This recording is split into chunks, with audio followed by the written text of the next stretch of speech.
Muy buenas noches. Encantado de participar con ustedes en este curso de capacitación y actualización en materia de derecho societario. Este diplomado se ha estructurado en 5 sesiones a efectos de poder realizar un repaso integral de lo que es la materia del derecho societario, circunscrita, claro está, dentro de la temática del derecho comercial o derecho mercantil. Este derecho societario goza de varias características que lo hacen una materia especialmente interesante. Y quizás una de sus primeras características sea la actualidad de sus conceptos. Cuando estamos hablando de derecho societario, nos estamos refiriendo a la regulación jurídica de las sociedades, que son la expresión empresarial más común en el mercado. La mayoría de las empresas optan por el modelo societario. Y entonces tenemos una expresión de la realidad empresarial bastante recurrente. Basta con que nosotros efectuemos una revisión de la propia realidad empresarial y lo que vamos a encontrar es que hoy en día, para tener una referencia, en el Perú existe más de 1.400.000 empresas formales, más de 1.400.000 empresas, que va creciendo a un ritmo de unas 6.000 empresas nuevas cada mes. ¿Qué tal? 6.000 empresas que se crean mensualmente, lo que al año pues suma más de 50.000 empresas. De ese universo, más del 70% son sociedades anónimas. No cabe duda pues de que el grueso de las empresas optan por el modelo societario. De ahí que el derecho societario, que es la materia jurídica regulatoria de este fenómeno empresarial, se convierte en la piedra angular del derecho comercial. El derecho comercial hoy día nos lleva a una especialización bastante compleja y encontramos diversas aristas, y el derecho societario no es la única que esté dentro del escenario del derecho comercial, pero no cabe duda, reitero, que es la principal de las aristas. Al costado se encontrará el derecho cambiario, que regula los títulos valores, el derecho del consumidor, que regula la protección al consumidor, el derecho de la competencia, que regula la competencia en el mercado, el derecho concursal, que regula las crisis económicas de las empresas, etcétera, etcétera. Pero de todas ellas, el centro neurálgico lo ocupa el derecho societario. Este derecho societario se ha ido forjando poco a poco y hoy día tiene como su principal escenario el desarrollo de una norma que resulta pues fundamental dentro del desarrollo económico del país. Me refiero a la Ley General de Sociedades. Esta ley, ¿qué tal? 26887, que es la ley vigente, es la que nosotros vamos a revisar.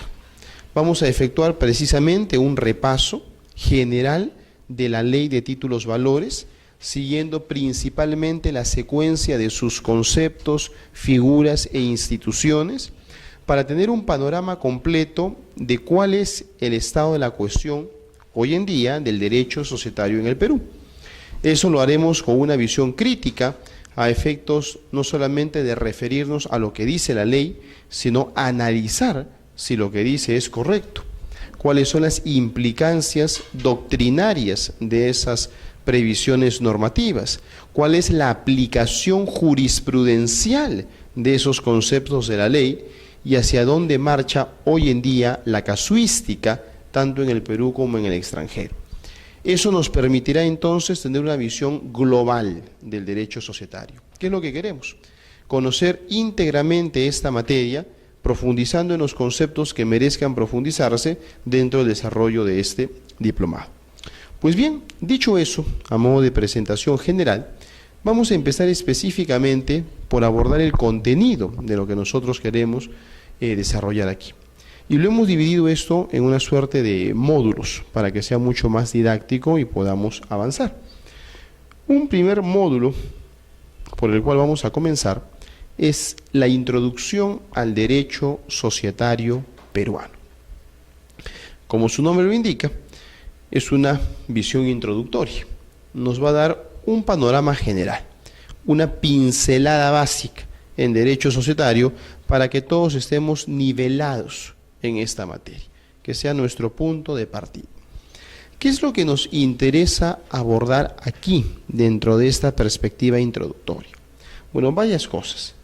Empecemos ordenadamente por hacer una brevísima referencia a la evolución histórica de la legislación societaria en el Perú.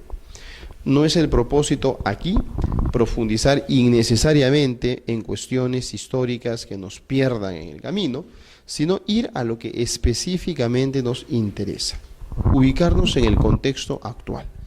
Hoy día tenemos una ley general de sociedades. La pregunta es, ¿pero de dónde surgió? ¿Cómo apareció?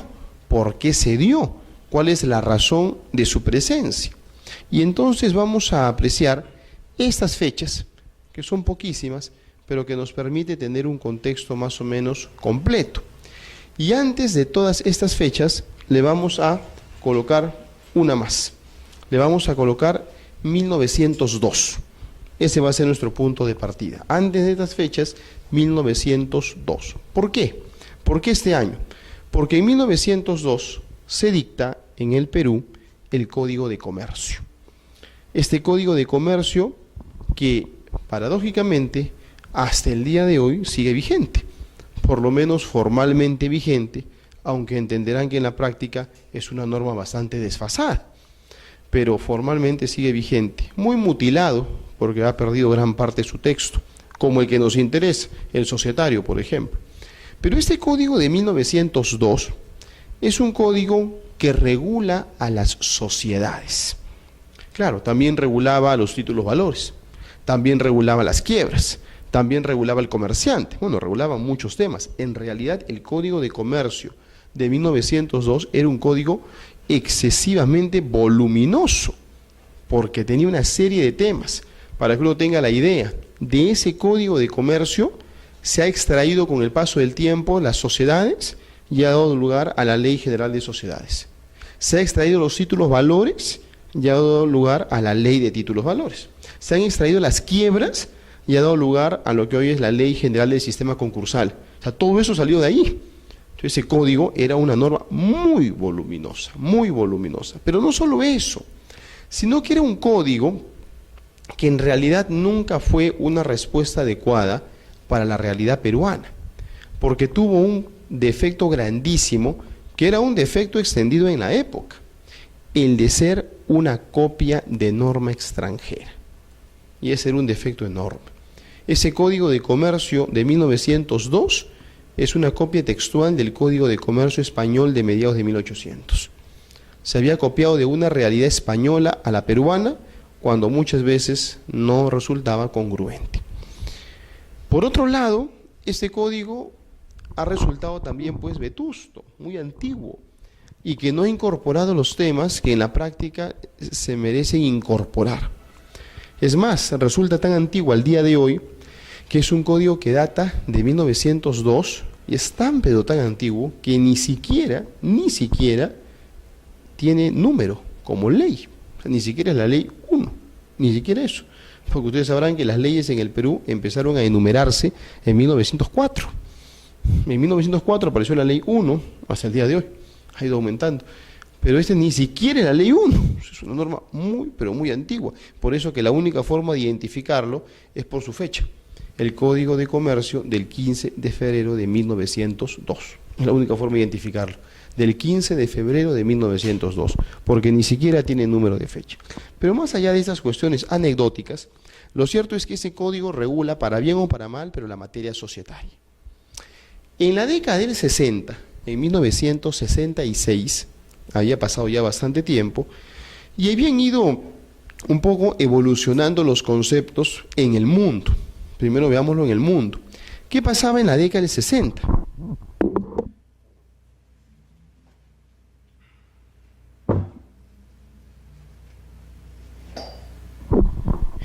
En la década de 60 en el mundo se distinguía entre dos tipos de sociedades.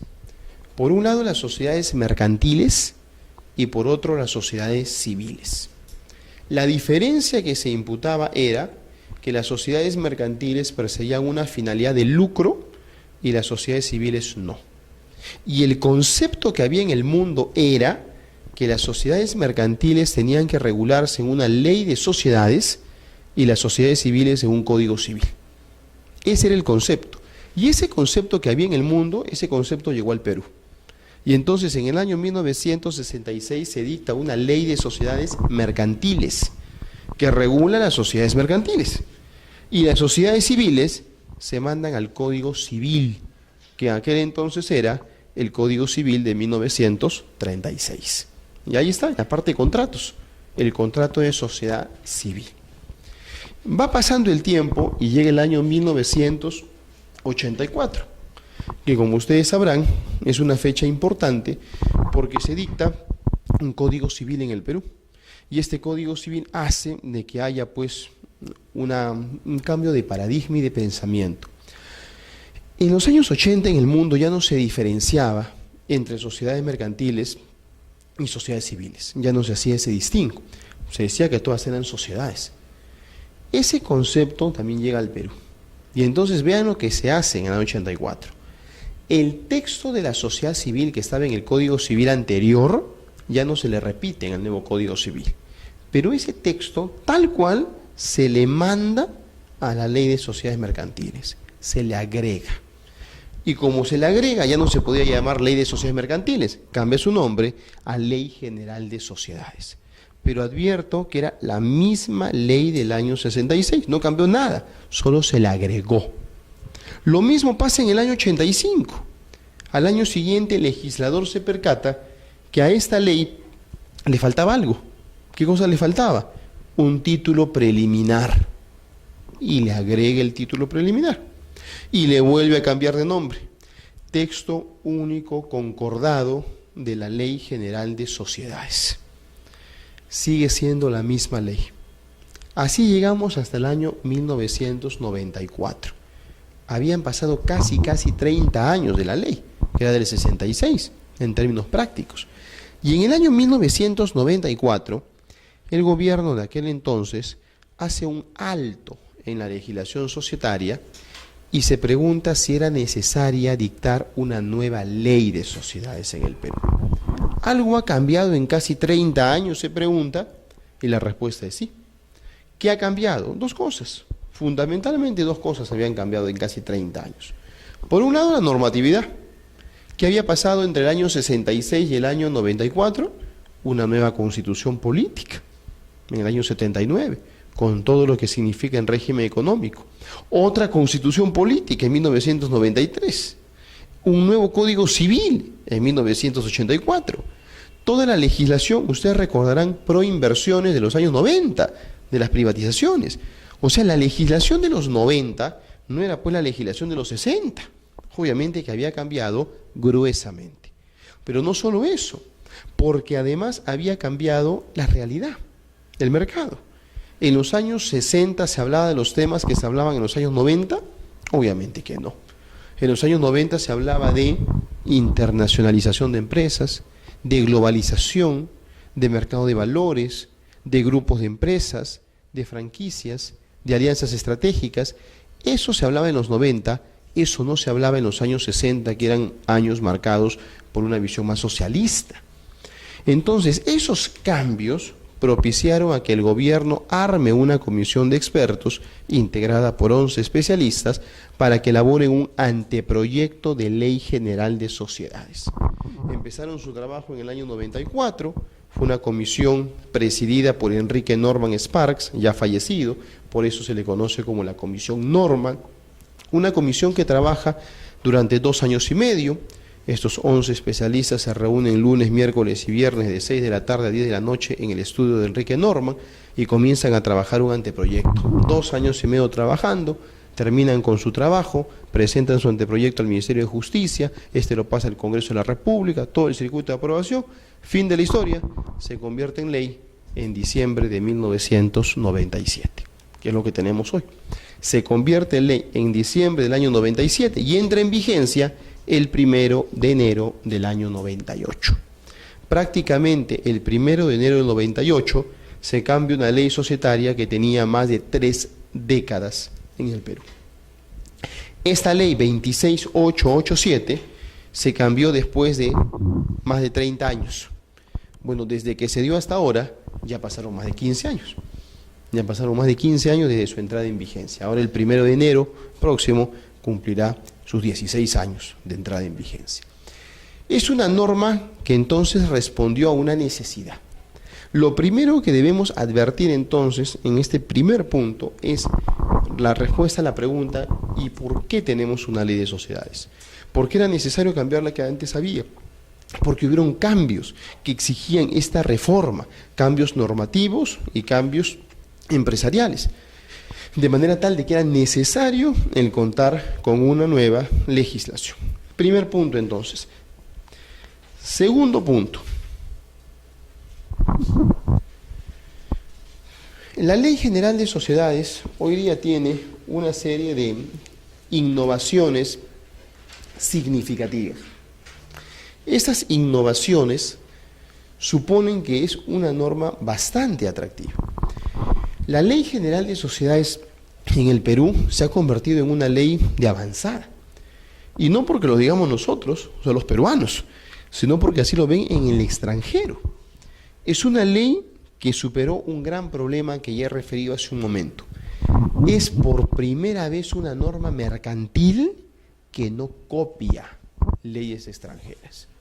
Por primera vez. Porque en el ámbito mercantil la característica había sido la misma. Siempre era copia de normas foráneas. La Ley General de Sociedades se da para el Perú. ¿Que toma lo mejor de otras leyes? Obviamente, claro. No digo que parte de cero. Pero no copia. Se pregunta si esto funciona o no funciona en el Perú. Ejemplos. En muchas legislaciones existía y existe la llamada Junta de Vigilancia. En el Perú existió y nunca funcionó. Se le eliminó. Pero en otros países hay. Acá se le elimina. No funciona. Ley para el Perú. Al revés. Poquísimos países en el mundo tienen el modelo de la sociedad anónima cerrada. Pero en el Perú se necesita, se incorpora. Pero en los demás no hay. Acá se incorpora. Es una ley para la realidad peruana. O sea, ¿qué necesitamos y qué no? Eso se pregunta el legislador. Y eso es meritorio. Por eso que hoy día podemos encontrar en la Ley General de Sociedades un abanico de lo que llamaríamos innovaciones significativas. Es decir, un conjunto de aspectos positivos que incorpora la ley. Un conjunto de aspectos positivos que en realidad nosotros mismos nos daremos cuenta conforme avancemos en los temas. Aquí doy un adelanto, ¿no? Derecho de separación, estados financieros, dividendo obligatorio, sociedad anónima cerrada, sucursales, convenios para societarios, en fin, tantas figuras, hay algunas mencionadas, que son innovaciones.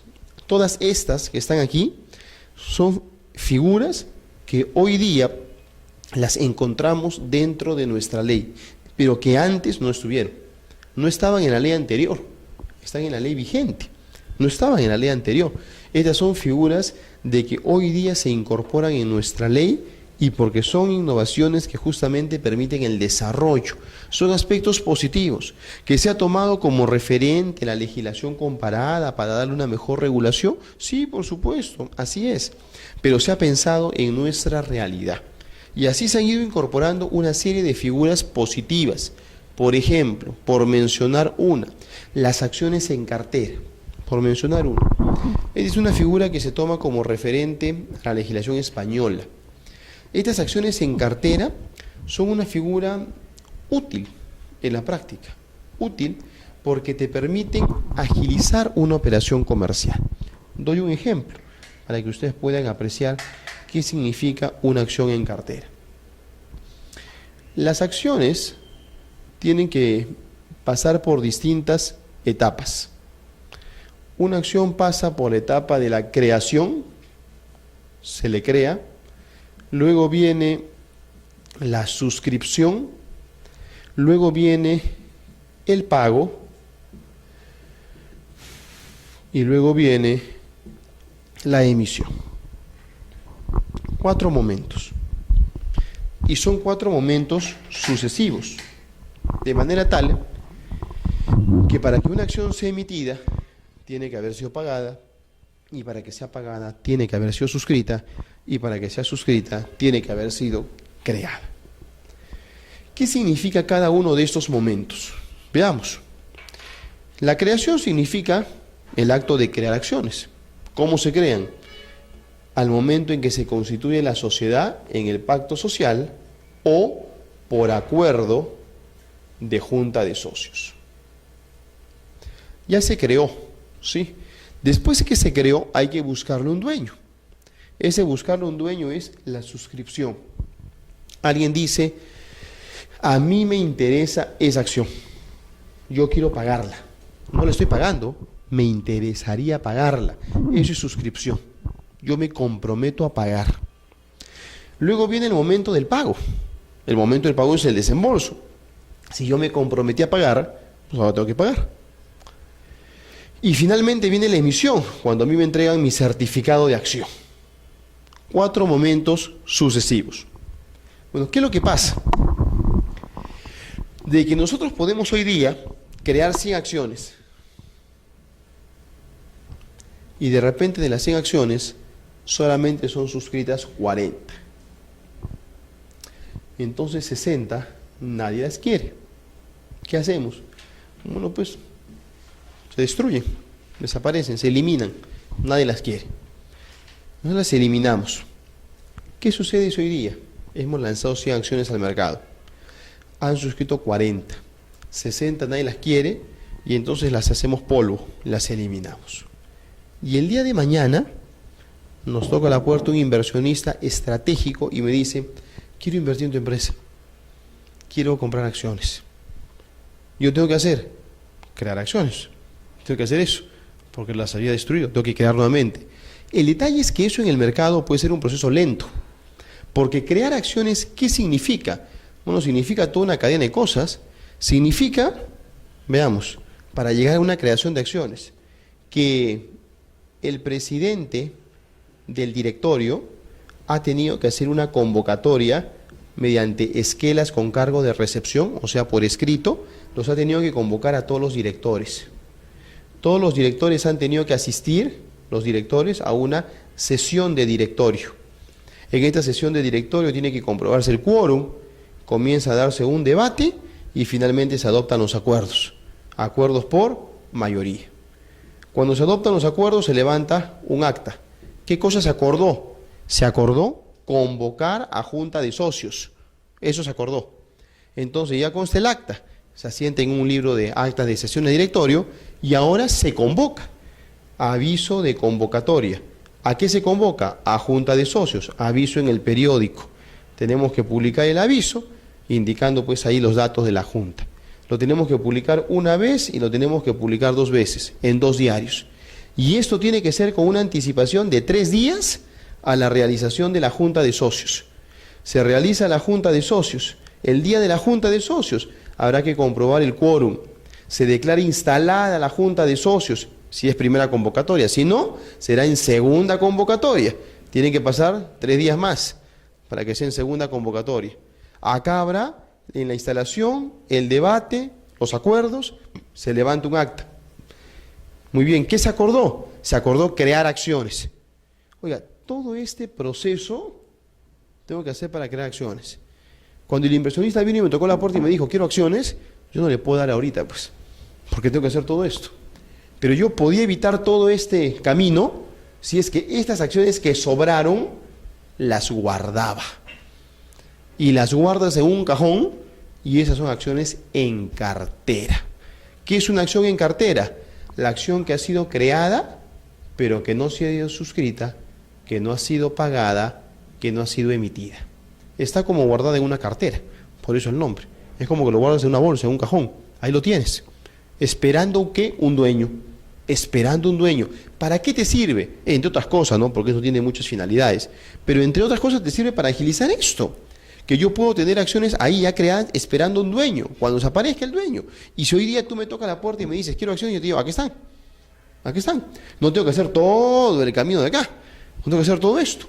Entonces, una finalidad práctica, útil. Esto, por ejemplo, no estaba en la ley anterior. Y hoy día sí lo tenemos. Por eso lo citamos como una innovación. Nuestra ley hoy día lo tiene, que todavía tiene una cartera, acciones en cartera un tanto tenue, todavía le falta desarrollar el tema, mucho, sí, es cierto, pero por lo menos lo tenemos. Por lo menos tenemos ya un alcance sobre lo que son acciones en cartera, de lo que no había pues anteriormente. Y así como esta, hay una serie de innovaciones en nuestra ley.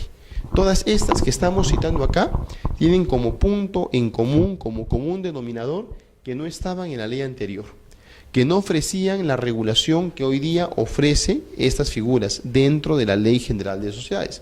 Entonces ahí el legislador lo que ha hecho es tomar lo mejor de otras legislaciones y traerlo al Perú, darle una regulación pertinente, acorde con la realidad de lo que se necesita, ¿no? Por eso decimos una serie de innovaciones significativas.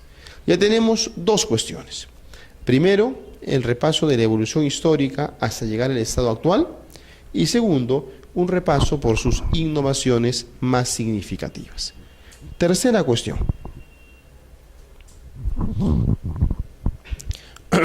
Perfeccionamiento en el tiempo.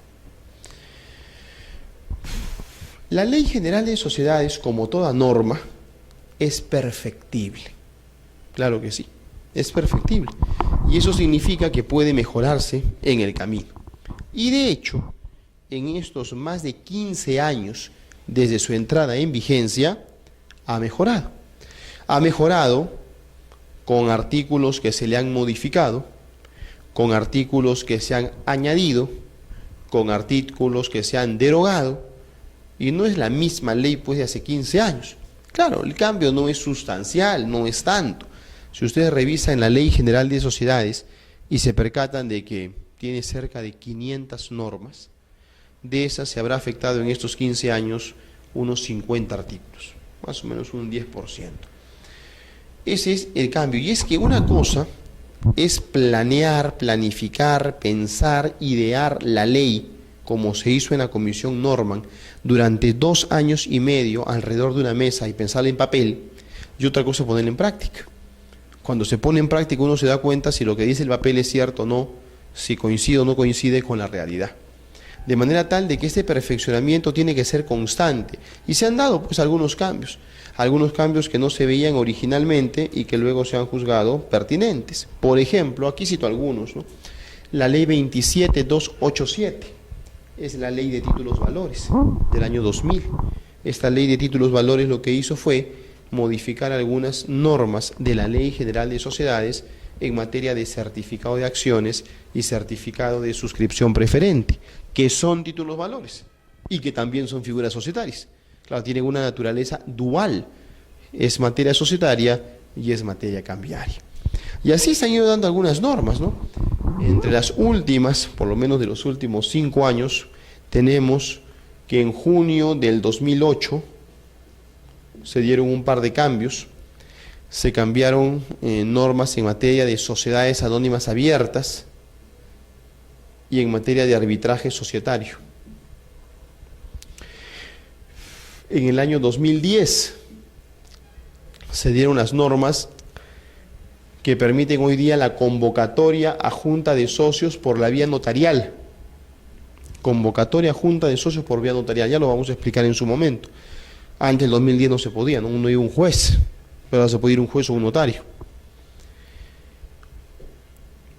Este año, en el 2013, se ha dado una norma particular que tiene su antecedente en el 2011, porque es una norma, o son dos normas, que no modifica directamente la Ley General de Sociedades, pero que sí tiene implicancia en esta. Me explico. En junio del 2011, se dictó una ley en el Perú que lo que decía era una ley de mercado de valores, pero decía en uno de sus artículos que a los supuestos de responsabilidad que están en la Ley General de Sociedades anónimas abiertas, debería añadírsele otros más. Si bien no fue una modificación expresa, sin embargo le añadía supuestos de responsabilidad a los directores. Y esta norma de junio del 2011 fue una norma amplísimamente criticada, porque era una norma muy controvertida. Lo que decía en palabras sencillas era que si el director con su voto había adoptado un acuerdo para realizar un negocio en la sociedad y ese negocio mañana más tarde no resultaba y la perjudicaba a la sociedad, el que tenía que responder era el director. Una norma totalmente perniciosa, porque todo negocio supone riesgo. Y lo que me está diciendo en buena cuenta es, oiga, si el negocio no resulta, el director indemniza a la empresa. ¿Y yo por qué voy a tener que indemnizar a la empresa? Oiga, estamos hablando de acá de una situación dolosa. No, simplemente porque no resultó el negocio. Oiga, el negocio no puede resultar por N cosas. Por N cosas. Hacemos un negocio con una empresa italiana, mañana hay un golpe, estoy en Italia y se cae todo el mercado y se cae la empresa y se cae el negocio. ¿Y qué culpa tengo yo? ¿Yo qué responsabilidad tengo? Bueno, eso decía la norma. Hubo una protesta enorme, la norma quedó y estuvo 2 años vigente. Contra toda protesta estuvo 2 años vigente hasta junio 2013, hace poco nomás, donde finalmente se le cambió. Finalmente, a los 2 años exactos, se le cambió. Porque la norma original establecía un supuesto de responsabilidad extremo. Eso generaba una situación complicada, porque estamos hablando de sociedades que cotizan en bolsa. Cuando me dice, tú como director te haces responsable, vas a indemnizar por el daño a la empresa, oiga, no estamos hablando de una empresa que invierte 10.000 soles o 15.000 soles. Una que cotiza en bolsa es la que invierte pues 20, 30 o 50 millones. Y me dice que yo me hago responsable por eso. Es una cantidad pues abismal. Eso generó, sin exagerar, que en esos 2 años de vigencia haya sido bien difícil que alguien quiera asumir el cargo de director de una sociedad anónima abierta. Eran renuentes a asumir ese cargo. ¿Por qué? Porque obviamente la responsabilidad era altísima. Entonces, por más que tú me prometías que me ibas a pagar por cada sesión, por cada dieta, lo que le llaman los directores, me ibas a pagar 10.000, 20.000 o 50.000 soles, eso resultaba pues corto frente a la posibilidad de una indemnización cuantiosa que me pudiese imputar. Eso por un lado. Y por otro lado, el cambio que se da para junio del 2013, o sea, en este año, ya es una norma razonable. Hoy día no dice ya lo que decía la norma anterior, hoy día lo que dice otra cosa, ¿no? Que es razonable. Lo que dice es, si el director de una sociedad anónima abierta promueve la realización de un negocio que perjudique a la sociedad y que lo beneficie a él, será responsable. Eso sí tiene sentido, ¿no? Obviamente, si yo como director me aprovecho y juego desleal, perjudico a la sociedad y hago un negocio que a mí beneficie, obviamente soy responsable, pues. Eso sí tiene sentido y lógica. Pero decirme que yo soy responsable porque el negocio no resultó, es un disparate, pues. Es un disparate. Bueno, esa ha sido la última norma que ha afectado a la materia societaria. La más reciente es esa, junio 2013. Esa es la última. No modificó exactamente la ley, pero sí la afectaba pues en su contenido. Entonces, ¿qué nos queda claro en ese tercer punto? Que la ley de hoy día no es la ley de hace 15 años. Ha cambiado algunas cosas, pocas, pero ha cambiado, importantes en varios puntos. Ha habido pues un perfeccionamiento en el tiempo, se ha ido mejorando, un perfeccionamiento. Es más, los miembros de la comisión que elaboraron el anteproyecto, ellos se comprometieron moralmente, entre ellos, pero lo dijeron públicamente, que ellos se comprometieron a que cada 5 años se iban a reunir para ver modificaciones que se puedan sugerir, hacer un balance cada 5 años, lo cual sonaba bastante meritorio. Pues en realidad nunca se hizo, han pasado más de 15 años y nunca hubo esa reunión, ¿no? Sería bueno, ¿no?, de que los propios miembros de la comisión que elaboró la ley, ellos mismos reexaminen su producto y cómo se ha aplicado en estos 15 años. Bueno, hasta ahora no se ha hecho. Creo yo de que la ley puede mejorar, ¿no?, definitivamente. Y eso nos lleva al cuarto y último punto, que son los temas pendientes. Y cuando digo temas pendientes, me estoy refiriendo a 3 situaciones.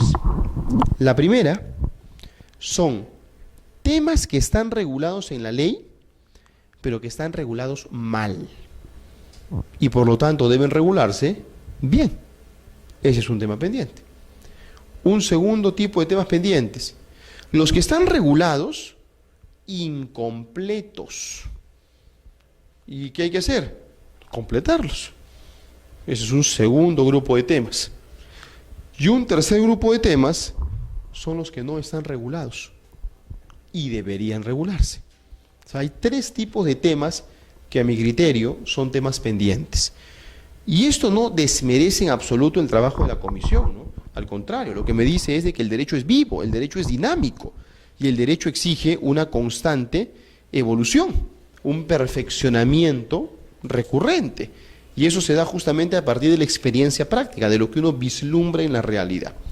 Entonces, visto así, hay temas que podrían estar mejor. Aquí tienen una breve lista, ¿no?, de temas que podrían estar mejor, que ya los iremos desarrollando. Temas que están regulados, pero que están no bien regulados, o a medias, o no están regulados. Por ejemplo, el control indirecto de acciones es un tema que a mi criterio está mal regulado, porque lo que la ley llama en el artículo 105, control indirecto de acciones, para empezar, eso no es control indirecto, eso es control circular en un grupo de empresas. O sea, empieza mal. Lo empieza llamando mal, y esa es una modalidad que en su momento vemos que está más bien prohibida en el extranjero, y en el Perú está permitida. Es una modalidad irregular, que está mal regulada. Otro tema, el fondo empresarial. Esto es interesante. El fondo empresarial es un tema que en el Perú ha pasado bien desapercibido. La Ley General de Sociedades tiene el mérito de acercarse y mencionarlo. Este es un tema muy moderno en el mundo, y nuestra ley es una de las pocas que lo menciona. El defecto es que solo lo menciona, no lo desarrolla. Todo lo que dice la ley en media línea es: se puede escindir, en una escisión, se puede escindir un bloque patrimonial integrado por un fondo empresarial. Punto. La gran pregunta es, bueno, ¿y para la ley qué cosa es un fondo empresarial? No te dice ni a. Es todo lo que te dice. Oiga, ¿puedes escindir un fondo empresarial? ¿Qué cosa es eso? Es que es un fondo empresarial. ¿Para la ley qué cosa es? Bueno, ahí le falta pues un amplísimo contenido. Hubo la intención de regularlo en el anteproyecto de la Ley Marco del Empresariado, que se elaboró en el año 99. Hubo la intención. Y solo para que tengan una idea, hoy día el fondo empresarial está mencionado en media línea. En media línea está mencionado. Cuando se le quiso regular en el anteproyecto aludido, se le dedicó, en ese anteproyecto que al final se mandó al archivo, se le dedicó 42 artículos. O sea, para que vean que el tema no es nada pequeño, es un temazo, es un tema súper complejo. Bueno, pero ¿qué es esto de fondo empresarial? Para tener una idea rápida de esto, porque en algunos casos sí se da, ¿no?, pero pocos lo entienden. Esto es el problema, que pocos lo entienden. El fondo empresarial es la forma moderna de ver los negocios. Les doy un ejemplo sencillo. Imagínense que esto es un restaurante. Y entonces el día de hoy viene funcionando, yo lo tengo hace 5 años el restaurante, tiene mucho público, a la hora del almuerzo pues revienta de público el lugar, perfecto. ¿Por qué? Porque acá no hay restaurante, porque damos una buena comida y todo lo demás. En un momento yo decido vender el restaurante, ¿no? Te lo voy a vender y uno de ustedes se interesa. Y me dice, ¿cuánto cuesta? Y yo te digo, a ver, vamos a ver, ¿cuánto cuesta? ¿Cuánto cuestan las sillas? ¿Cuánto cuestan las mesas? ¿Cuánto cuesta la cocina? ¿Cuánto cuesta el menaje? Sumo todo y te digo, muy bien, precio es tanto. Bueno, ahí lo que yo estoy haciendo es todo lo contrario a saber vender. Yo no sé vender, no tengo ni idea de cómo se vende, porque lo que estoy haciendo es perder dinero. ¿Por qué? Porque yo estoy vendiendo sillas y mesas. Y por ser exagerado, las sillas y las mesas no se venden. Eso si quieres regálalo, porque ese no es el negocio. Yo no te vendo sillas y mesas y platos y cucharas, eso no te vendo.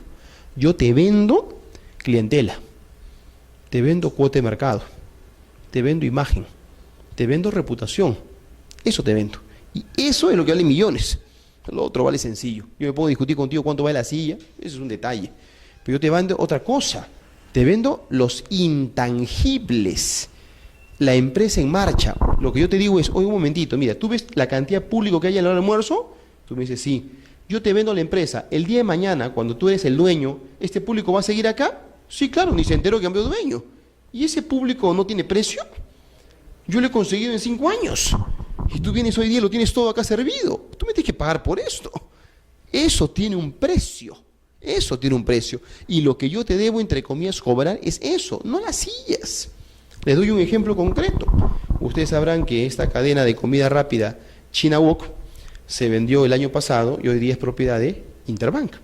Interbank es su dueño. Cuando Interbank compra China Wok, vean ustedes, este negocio, lo menciono porque el ejemplo es bastante ilustrativo. China Wok es un negocio que, como ustedes verán, funciona en los llamados patios de comidas, en los centros comerciales, ¿no? Uno se va a Yoke Plaza y está pues ahí el módulo de China Wok, pides con tu fuente y luego te vas a una mesa y te sientas. El detalle es de que ese negocio China Walk, como ustedes verán, no tiene pues restaurantes propios, no tiene grandes locales, no tiene ni uno, pues, porque comparte eso, no tiene sus mesas, sus sillas, nada, porque es común. ¿Qué cosa es? Son mostradores, eso es todo. Bueno, vean ustedes, cuando eso se vende el año pasado a Interbank, Interbank paga 20 millones de dólares. La pregunta es, ¿qué le están vendiendo? ¿Los locales? ¿Qué locales? ¿Las sillas y las mesas? ¿Qué sillas y mesas? Le está vendiendo que China Walk es el número 1 en su rubro, le está vendiendo que tiene el 70% de cuota de mercado, le está vendiendo que tiene internacionalización porque tiene 30 locales en el extranjero, le está vendiendo que tiene una imagen y una reputación comercial que es reconocida en el mercado. Eso le vende. ¿Cuánto vale eso? 20 millones de dólares. Si yo te estarías vendiendo sillas y mesas, no obtengo eso. No obtengo eso. La mayoría no sabe vender. La mayoría vende sillas y mesas. Ese es el problema. La mayoría vende sillas y mesas. Pero el que sabe vender vende otra cosa.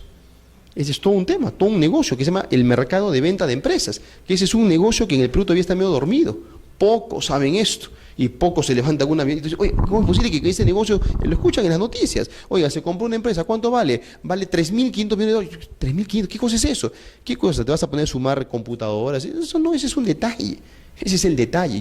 Otra cosa te vendo, otra cosa. Lo que yo tengo, imagínense, que yo hoy día compre Ambev, a la cervecera. La cervecera Ambev tiene el 4% de cuota de mercado cervecero en el Perú. Pero si yo voy y compro Bacus, que tiene el 94% de cuota de mercado. Oiga, ¿eso no tiene un precio? ¿Yo pudiera pagarle a Bacus sus máquinas y sus camiones?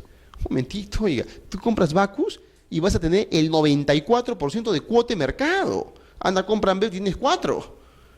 Oiga, lo mío tiene un precio. Esa es la idea del fondo empresarial, ¿no? Es la empresa en marcha. Y como verán, es un súper tema. Pero ese tema no está desarrollado, pues, en el Perú. No está. Y entonces se hace bien poco, porque el problema es que cuando se quiere hacer, casi nadie lo entiende. No lo entiende el notario, no lo entiende registros públicos, no lo entiende la SUNAT, no lo entiende. ¿Qué has hecho? Y es que el tema es ese. O sea, acabamos de tener una discusión en el estudio de un caso donde se hacía una decisión de un fondo empresarial con un bloque patrimonial de valor neutro. No entendía la autoridad eso. No entendía lo que se había hecho. Oiga, yo estoy pasando activos, pasivos y el valor es 0 porque los activos valen 100, los pasivos valen 100 y yo paso esto. Y dice, no, es un aporte, tienes que tributar. ¿Qué aporte? Yo no aporto nada. Es una decisión, no es aporte. No me entiendes la figura. Y eso genera en el mercado mucho desincentivo. Cuando el empresario ve eso dice, ya está bien, no hago eso, pues hago otra cosa. Y lo deja de lado. Entonces la figura está mencionada, sí, mencionada, pero solo mencionada, pues. Por eso digo que es un tema pendiente, ¿no? Si esto se desarrollaría en el Perú, sería un tema muy interesante. Hubo la intención, hasta un proyecto hay. Lamentablemente se mandó el archivo y no prosperó, pero sería un tema pendiente. Y así como esos hay varios, ¿no? Entonces, hasta aquí, lo que tenemos dentro de este primera unidad que estamos viendo, introducción al derecho societario, en conclusión, son 4 puntos. Lo primero es la evolución histórica.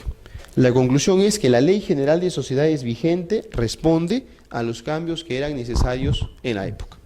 Lo segundo, el conjunto de innovaciones significativas. Tenemos una ley que responde a nuestro mercado y a nuestra realidad. Lo tercero, el perfeccionamiento en el tiempo. Ha ido perfeccionándose con el paso del tiempo y cambiando algunos artículos para que esté mejor presentada la ley. Y lo cuarto, que a pesar de todo eso y a pesar que el balance es muy, pero muy positivo, la ley todavía tiene algunos defectos. Son los temas pendientes que deberían corregirse. Hasta ahí lo que tenemos entonces es un panorama completo de la Ley General de Sociedades.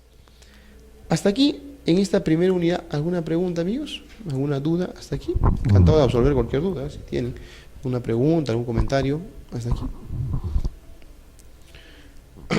Muy bien, vamos a pasar entonces ahora a una segunda unidad, que ya es el contenido específico de la Ley General de Sociedades.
Muy bien, entonces ya tenemos esbozado todo este primer panorama introductorio que nos ha dado la base para poder ingresar de lleno a lo que es la Ley General de Sociedades.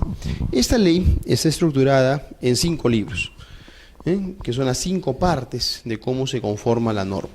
El primer libro se titula precisamente Reglas aplicables a todas las sociedades e incluye justamente los temas que son de aplicación indistinta para todas las formas societarias, independientemente que sea una sociedad anónima, una sociedad civil o una sociedad colectiva, cualquiera de ellas se van a regir bajo las mismas normas, ¿no? Y a eso se refiere justamente con estas reglas aplicables a todas las sociedades, que comprende los primeros 50 artículos de la Ley General de Sociedades. Vamos a revisar rápidamente las principales instituciones que tenemos aquí recogidas. Una primera cuestión por la que tenemos que partir es la referencia a lo que resulta ser la materia central en la Ley General de Sociedades, o sea, la sociedad. Una primera pregunta que se hace el legislador y que es conveniente pues responderla desde el inicio es ¿qué es la sociedad? Pero no qué es la sociedad para uno, sino qué es la sociedad para la ley. ¿Cuál es el criterio que la ley adopta para definir a la sociedad? ¿Cuál es el concepto normativo de sociedad?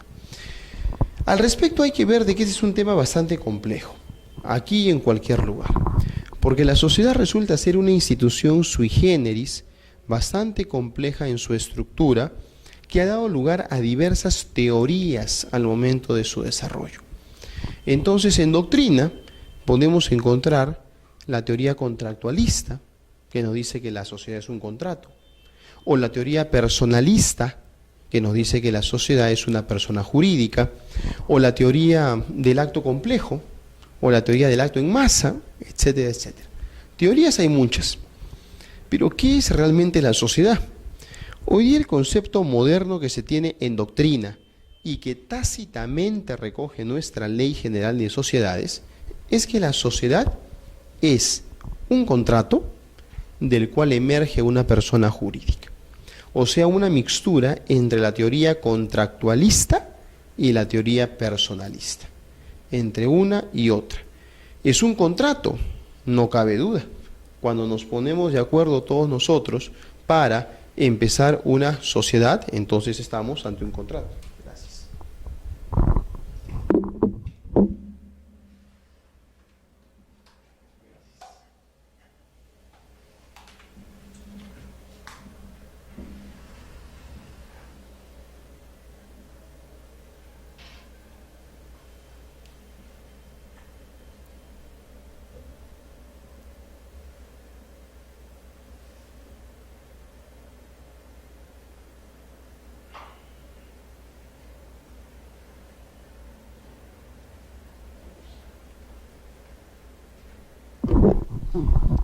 La sociedad es un contrato.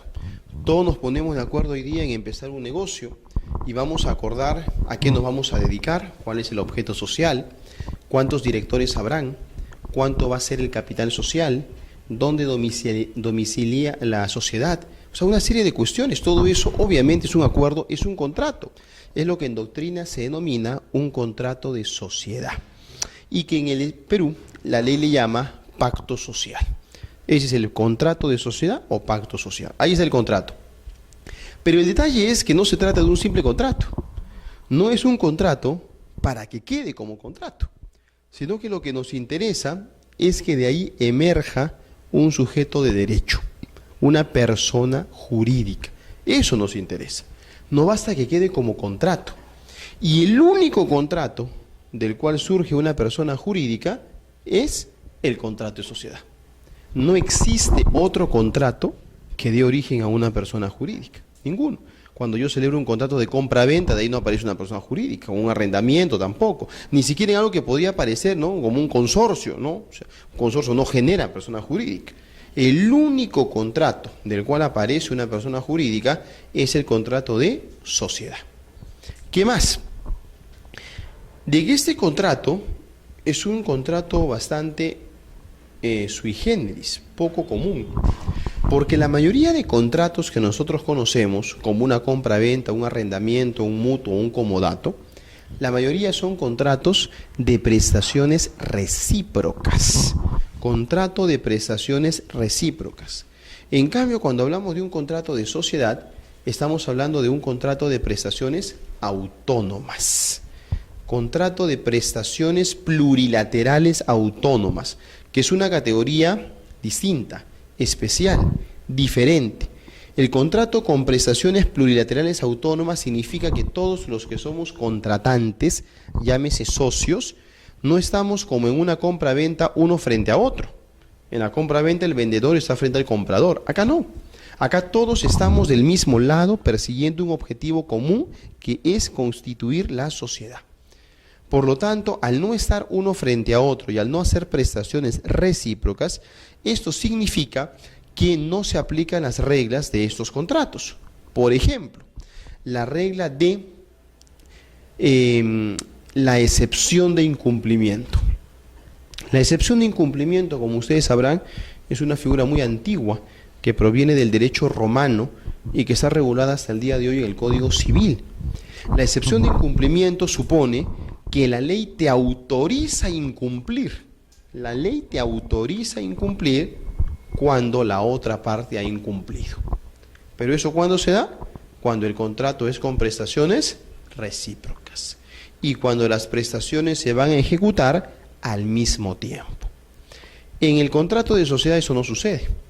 No sucede eso. ¿Por qué? Porque no es de prestaciones recíprocas. Aquí lo que tenemos es una sociedad donde la configuración es distinta.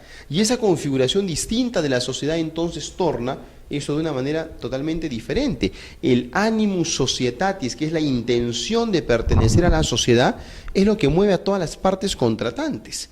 De manera tal de que esos tienen una motivación que va más allá de la simple contratación que podría pasar en un contrato de prestaciones recíprocas. Esa naturaleza jurídica de la sociedad hace que nosotros entendamos de que es indispensable realmente la intención de formar parte de la sociedad. Es más, la ley exige que en el pacto social diga eso, ¿no? La intención de las partes de constituir una sociedad. Porque justamente lo que se quiere es un acto voluntario. El acto voluntario supone entonces de que esto se configure por voluntad de las partes y obviamente que permanezcan siendo socios mientras exista este animus societatis, la intención de formar parte de la sociedad.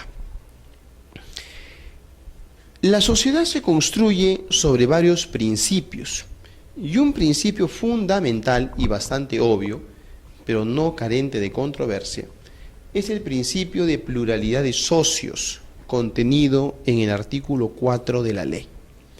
Este principio de pluralidad de socios dice lo que es obvio, que una sociedad para que se constituya requiere 2 socios como mínimo. 2 socios como mínimo. Y estos socios, dice la ley, pueden ser personas naturales o personas jurídicas. Eso señala la norma. Con lo cual cabe pues una variedad de combinaciones. Yo puedo tener 2 socios que sean persona natural y persona natural, persona natural y persona jurídica y persona jurídica, y dentro de persona jurídica puede ser pues una ERL, una SAC, una SA, caben múltiples combinaciones.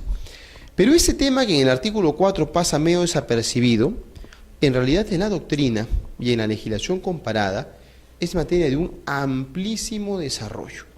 Porque atrás de esto hay un súper tema que en el Perú no se le ha prestado atención, que es la unipersonalidad societaria, las llamadas sociedades de un solo socio. Ese tema en el Perú no se ha desarrollado nada de nada, cuando es el tema que está atrás de esto. Decimos que las sociedades tienen que tener 2 socios o más. Pregunta, ¿pero puede tener uno? Lo vamos a ver. Vamos a ver. La unipersonalidad societaria tiene 2 variantes. Una es la originaria y otra es la sobrevenida. Unipersonalidad societaria originaria, unipersonalidad societaria sobrevenida. ¿En qué se diferencia? La originaria, como su nombre lo indica, es aquella que desde el origen tiene un solo socio. O sea, y el día de hoy yo decido constituir una empresa textil, sociedad anónima, en la cual el dueño soy yo solo. Esa es la unipersonalidad societaria originaria. La pregunta que nos interesa formularnos es, ¿esto es posible en el Perú? Y la respuesta es, por regla general, no. Por excepción, sí. Por regla general, no. Porque si el día de hoy yo quiero constituir pues una empresa textil, como daba el ejemplo, y quiero que sea sociedad anónima y yo soy el único socio, eso no se puede hacer. Tiene que haber pluralidad. Esa es la regla de oro. Pero en algunos casos muy, pero muy puntuales, sí se puede hacer. Por ejemplo, y los ejemplos son poquísimos, por ejemplo, las subsidiarias de los bancos. Según la ley de bancos, ley número 26702, las subsidiarios de los bancos para ciertas operaciones tienen que ser sociedades anónimas. No puede ser IRL. Tiene que ser sociedad anónima, pero puede tener un solo socio, que es el banco, al 100%. Entonces, si una empresa, un banco, quiere hacer pues actividad de arrendamiento financiero, leasing, banco de crédito, tiene a Credilizing. Sí, pues Credilizing es sociedad anónima. ¿Y cuántos dueños tiene? Uno solo, el BCP. ¿Sociedad anónima con un solo socio? Sí, la ley lo permite. Sociedad anónima con un solo socio. Ese es un caso. Otro caso es en el mercado de valores. Las sociedades agentes de bolsa. Sociedades anónimas.